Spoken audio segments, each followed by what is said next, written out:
దేవునికి నచ్చినట్టు బతికినాడు ఎలా ఉంటాడయ్యా అంటే, వాడికి నచ్చినవి కూడా ఇవి దేవునికి నచ్చుతాయి లేదని చెక్ చేసుకుంటాడు. నీలా నాలా ప్రతి దానిలో కలవడు.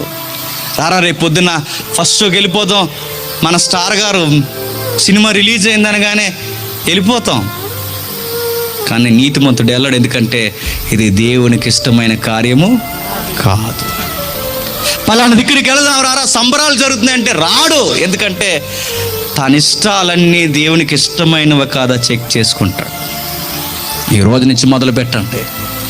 చచ్చిన తర్వాత కనిపించిన అదృశ్య లోకంలోకి నువ్వు వెళ్ళాలి అంటే, ఈ దృశ్య లోకంలో ఉండగానే నువ్వు నేను చేయాల్సినది, దేవా నా జీవితం నీకు ఇష్టమైనట్టుగా ఉందా లేదా, నా ఆకారం చెబుతుంది, నా అవసరాలు చెబుతున్నాయి, కట్టుకునే బట్టలు చెబుతున్నాయి, నేను కోరుకునే వస్తువులు మోజు చెబుతుంది, నేను వాడే మొబైల్ చెబుతుంది, ఇవన్నీ చెబుతున్నాయి ప్రభువా, నా జీవితం సుఖభోగాల